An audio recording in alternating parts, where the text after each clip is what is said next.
Asanteni, tafadhali mketi. Waziri wetu mkuu, kinara wa bunge yetu ya kitaifa, governor wetu wa Bungoma, the leaders of the majority in the National Assembly and the Senate, viongozi wenzangu wale wamefika hapa, wakaaji wa Malava na Kakamega na Nandi na Uasin Gishu, Mulembe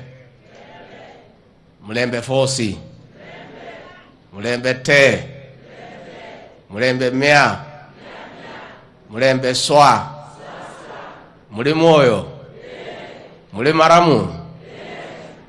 Nisalimieni kwa hewa. Bwana Yesu asifiwe. Bwana Yesu asifiwe tena. Yomne Chamige. Asante sana. Waziri wetu mkuu, nimeshukuru sana kufika hapa na viongozi wenzangu kwa mwaliko wa ndugu wetu Faruk Kibet kwa ibada ya shukrani ya kumshukuru Mwenyezi Mungu kwa yale mema ametutendea kama taifa, na juu yake wale tumepata nafasi za uongozi. Tunashukuru Mungu pia kwa mvua ambayo umetusaidia kuzalisha chakula. Kwa hivyo viongozi wetu wa dini tunataka tuseme asante, tumefurahia sana kuwa hapa. Juu ya hayo, ningetaka nichukue nafasi hii kuleta salamu ya kiongozi wetu, Rais wa Jamhuri ya Kenya, President William Samoei Ruto. Kwa niaba ya Rais William Ruto na mimi na timu yetu yote ya Kenya Kwanza, nataka nikiwa hapa Malava na majirani wa Uasin Gishu na Nandi wakiwa hapa, niseme tuna shukrani tele Rais na mimi na sisi zote kwa maombi yenu. Juu ya maombi mkatuongezea kura, tukapata uongozi. Nataka niseme asante. Waziri wetu mkuu, huyu kiongozi wetu Kibet Faruk ni jamaa muungwana na ni kiongozi ako mpango kababe. Ukiangalia mpangilio ya hii hafla, unaheshimu mipango yake. Na vile tu hamwezi kujua, si hafla peke yake, zile hafla zote mnaona rais na mimi kila Jumapili katika Jamhuri ya Kenya, mwenye kupanga ni huyu Kibet Faruk. Huyu Kibet Faruk ni mfanyikazi wetu, si mtu mkubwa sana kwa serikali yetu, mtu tu hapo, lakini ako na ujasiri mkubwa. Na katika safari yetu ya uongozi, Mwenyezi Mungu akituonekania na Wakenya wakitupigia kura, huyu Faruk Kibet alichangia kiasi kikubwa ushindi wa Rais William Ruto. Pigieni yeye makofi. Na kwa hivyo alitualika tukuje hapa kwa ibada ya shukrani. Tulikubali bila maswali, kwa sababu yeye ni mcha Mungu na ameweka mambo ya Mungu mbele. Na pia Faruk, na kupongeza kwa kuleta jamii pamoja.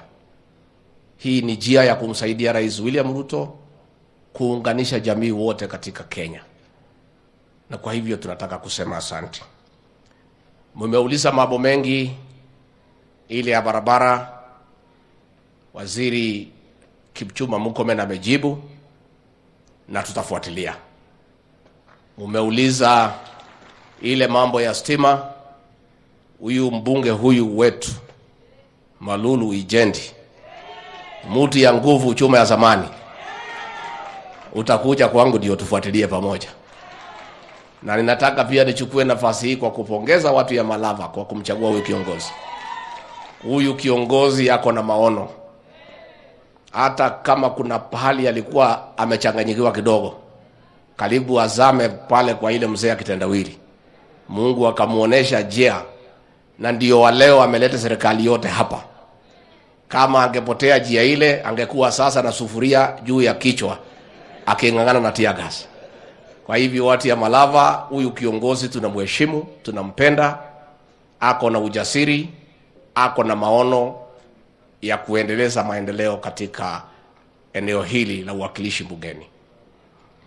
Mambo ya bolea, mnajua tulipata bolea ikiwa shilingi 7,000. Ilikuwa imewekwa 7,000 na yule rais aliondoka wakiwa na ndugu yake yule mzee wa maandamano. Tumeng'ang'ana, tumeteremusha mpaka 3,500, na nina furaha ya kwamba karibu kila sehemu imefika na inaendelea kukuja. Tunataka mchukue nafasi hiyo kutilia maanani sana mambo ya kilimo, na hiyo ndio njia pekee ya kupunguza bei ya unga. Hii kuweka sufuria kwa kichwa na kupiga kelele na kuumiza watu cannot solve anything.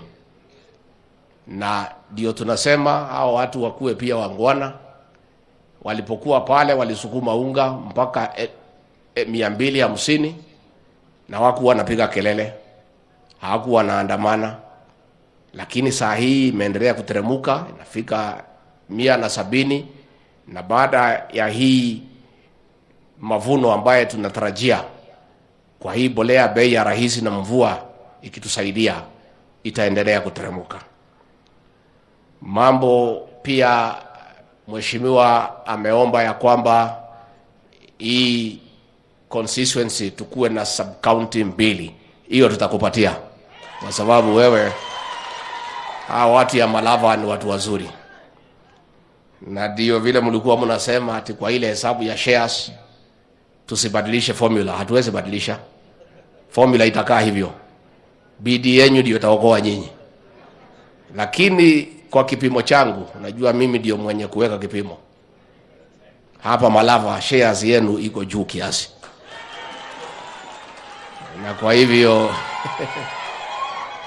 Na kwa hivyo mtaendelea kuvuna, na hiyo ni msimamo wangu, na iheshimike pia kwa sababu ni maoni yangu, ya kwamba wale walipanda wapewe nafasi wafune, wale walipanda zaidi wavune zaidi, wale walipanda katikati wavune katikati, wale walipanda chini wavune chini. Lakini tunataka kuuliza jamii ya Mlembe, tukiwa na heshima kubwa kwa hao viongozi wawili, waziri mkuu na huyu kinara wetu wa bunge, tunatambua nyinyi kwa sababu ya ile msimamo mlichukua, mukapiga hesabu ya siasa na mukaamua kama viongozi hamwezi peleka jamii kwa upinzani.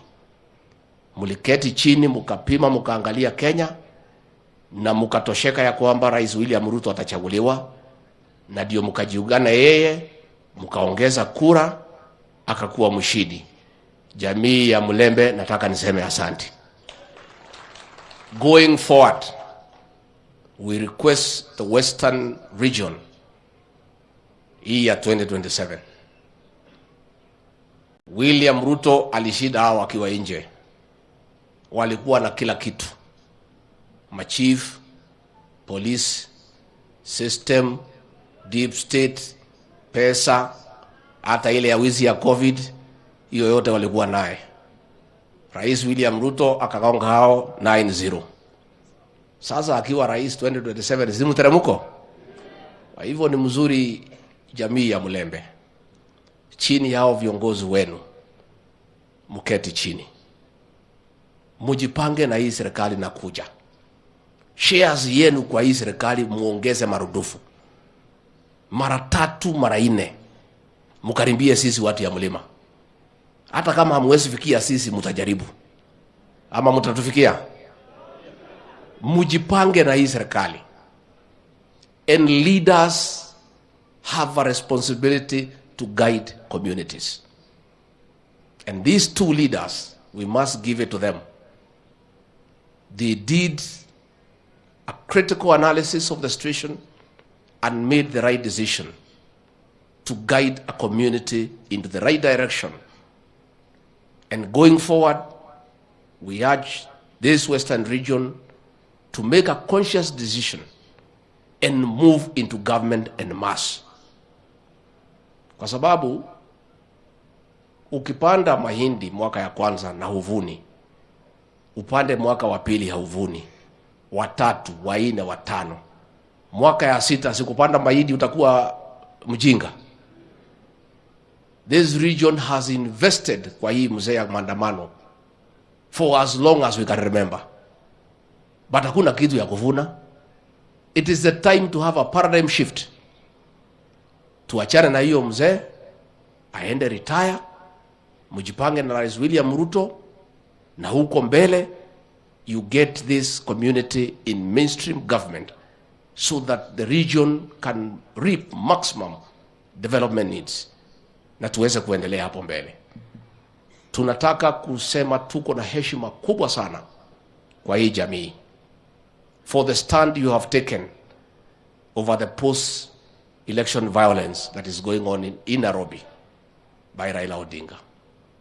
This region, despite the majority of its residents having cast their vote in favor of Raila Odinga, the community has moved on, decided elections are over, and made a conscious and a wise decision not to follow him in bad manners of destroying property and creating chaos and mayhem. Watu ya Mlembe, tunatolea nyinyi kofia. And as you can see, you are not alone. I was in Mombasa. The people of the coast region who have voted for that mzee for a long time, including the last election, have abandoned him. We were in Kisii, the same, they have abandoned him. Ukambani, Kalonzo is alone. That mzee has profiled his community negatively. That one community is the only community creating chaos and mayhem against the rest of Kenya. It's unfair to his community that has supported him to a man for as long as we can remember, to have that community to be seen negatively as destroyers of property, as chaotic people, as people who have no time for productive engagement. And we're asking the people of that region to also call themselves to a short meeting and analyze what gain is there in following somebody who is pursuing selfish agenda at the expense of the image of the community and at the expense of development. And let me tell you, huyu mzee wametutumania na akina Uhuru, they sent emissary to us. Hii maneno ya unga ni kisingizio. This whole thing has nothing to do with unga. It is wanting to come and sit with us to negotiate their entry into government. And we are saying, once bitten, twice shy. Raila Odinga has perfected the strategy of causing havoc, unleashing violence, having people killed, destroying property. Then he is called to the table to negotiate. For 3 times he has gotten into government through blood, through destruction of property.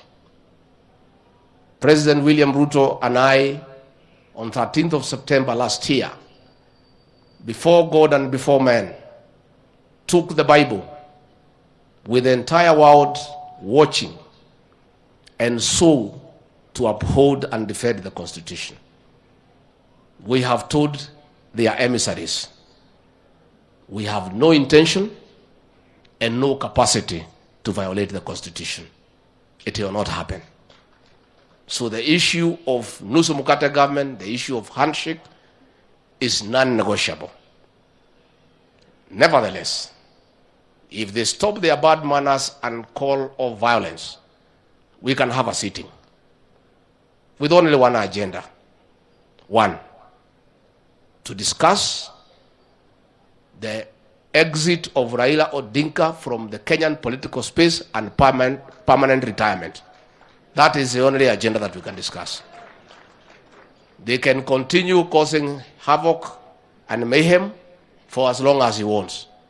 But I want to assure the people of Kenya today from Kakamega, tomorrow, nobody, I repeat, nobody will be allowed to destroy property anywhere in the Republic.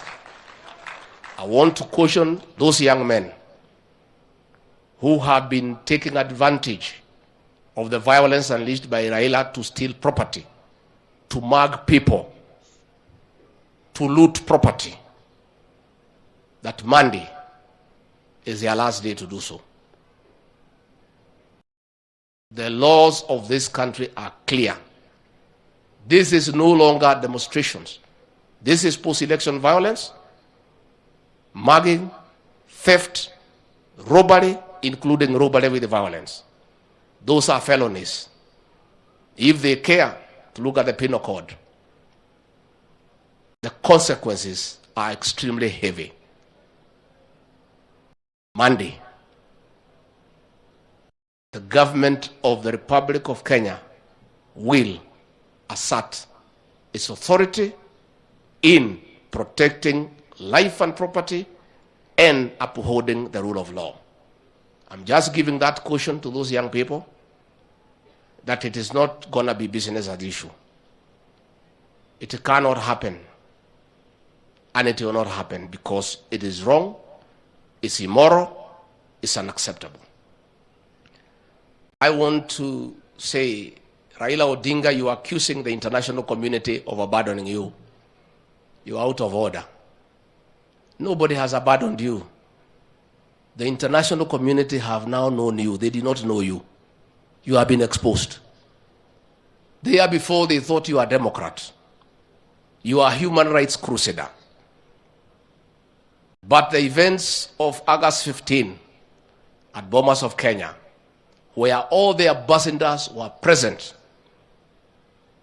as the public portal was displayed, and they added the votes, and they were convinced that William Ruto won fair and square. The issues you are now raising, the international community has told you off, and you have been exposed. Now you are crying. Oh, these people have abandoned us. For your information, America is the world's largest democracy.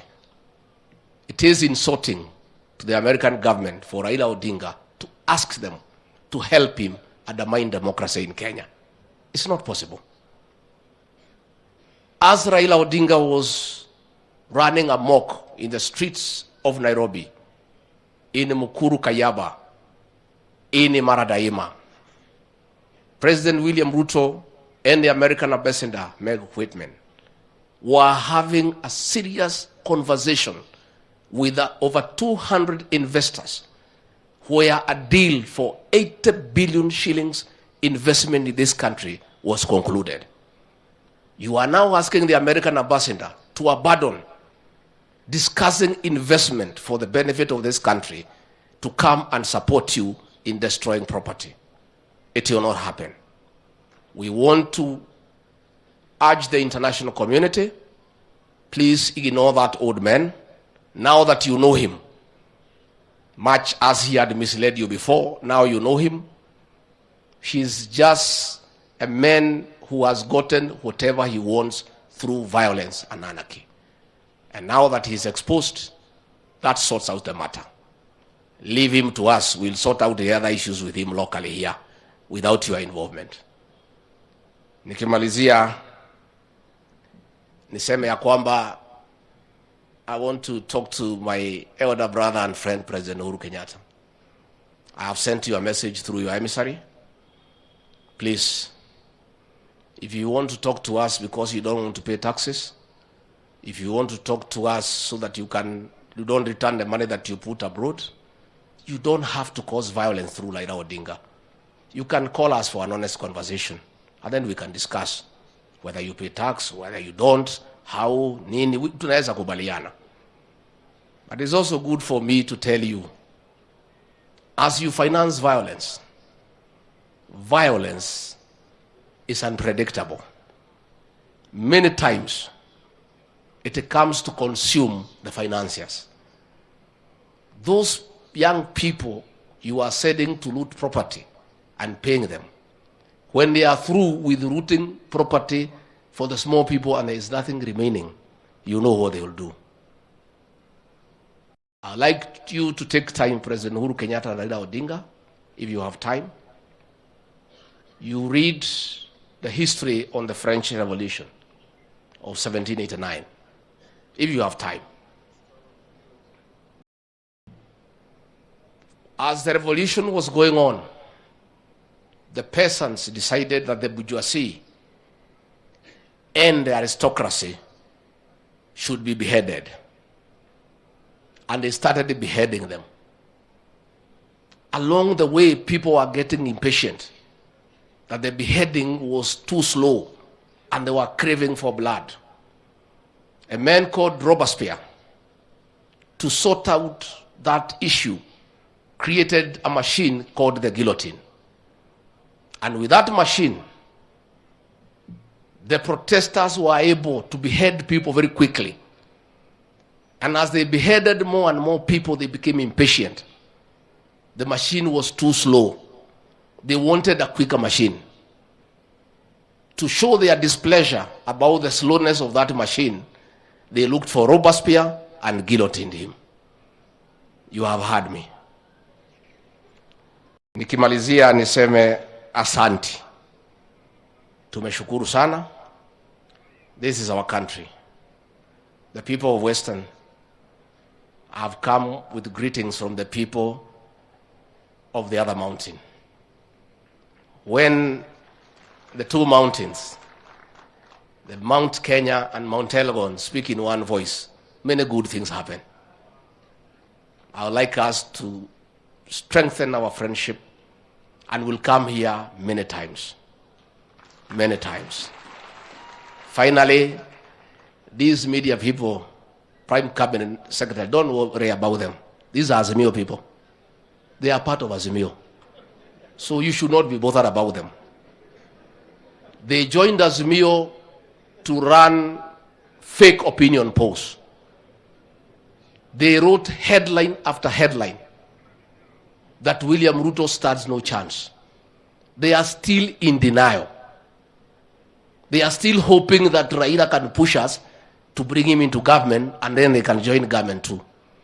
That is why they are glorifying violence and anarchy, because they are part of Azimio.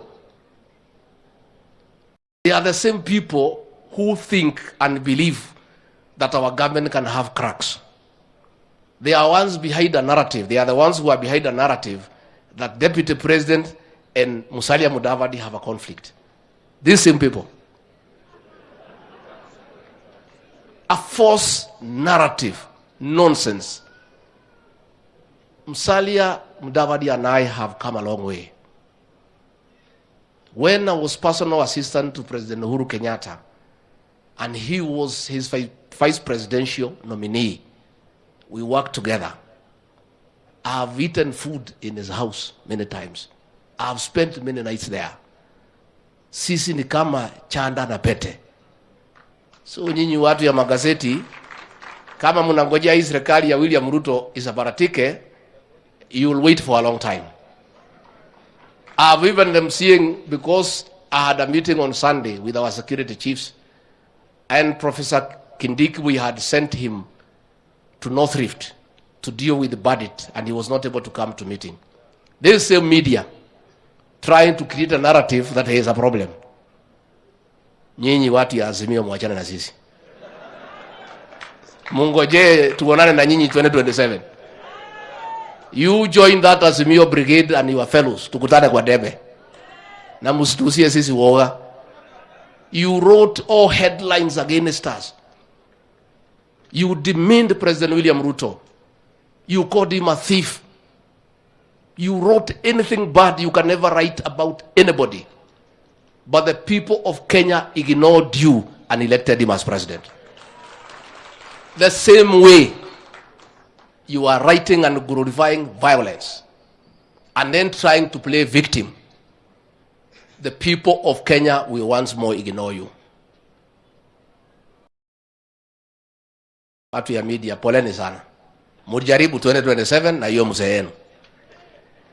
When I came, president amenituma akaniambia usalimie hao wangwana. Mumesalimika? Na akaniambia hata kama mnaenda maombi, sisi tunaelewa mambo ya kanisa, lazima tujenge kanisa.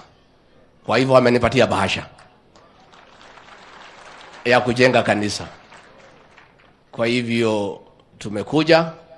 I don't know how, Faruku, you want us to collect the funds? Wengi walitoa, wale bado toa. How? Yes. Yeah. Yeah. Kanisa wako na milioni 4, wapigie makofi. Haya, lete hiyo. President William Samoei Ruto, rafiki wenu, amenituma na shilingi milioni 3.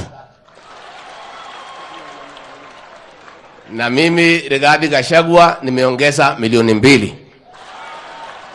Kwa hivyo sisi kutoka presidency tumekuja na shilingi milioni 5 kwa kujenga kanisa. Huyu mtu yangu huyu Malulu Ijende, mtu ya nguvu, 100,000, mpigieni makofi.